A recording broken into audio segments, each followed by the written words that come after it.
Caerphilly Safeguarding Children Board says lessons will be learned from an independent report into the murder of a 2-year-old girl. It found that social workers failed to spot the risks to the toddler named Lois, who was killed by Daniel Bishop after he moved into her home in Caerphilly in 2004.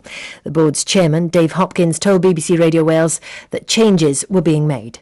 Each of the agencies has got a responsibility to look at its own procedures, but what we've tried to do as a board is pull together that work and make sure that anything and everything that is done in a coherent way across agencies. An example would be to ensure that in future, where we have cases of this sort, that where we think it's necessary, a paediatric examination of a child should take place. We have, as a social service authority, overhauled the way we now consider referrals coming in, the way we filter them, and the way we deal with them. So those sorts of changes to the system have already been put into place, but we will still improve those. Well, Mark Williams-Thomas is a former detective and child protection expert. Good morning. You've seen this report. What do you make of the findings? Yeah, good morning.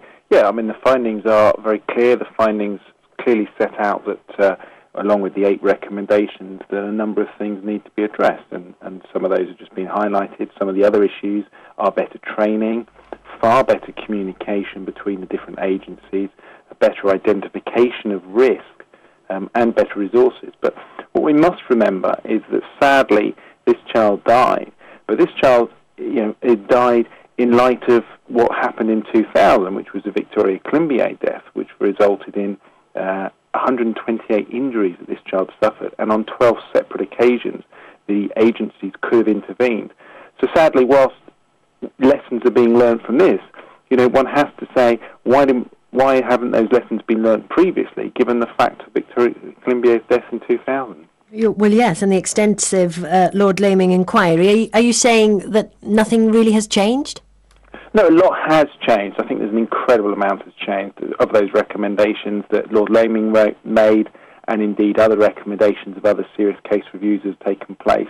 Individual local authorities have changed and tightened up on policies and procedures. I think what happens is that there will always be, sadly, the small number that fall through the net, and whether that's as a result of resources, whether that's as a result of individual either social workers, police officers, or managers failing to actually properly identify risk, those incidents will occur. What we've got to try and strive to do is to make sure that those incidents, are far, far less than occurring, sadly, at the moment. But when you look at the bold facts of this report, risks to Lois not picked up, failure to make properly organised inquiries, how can that happen?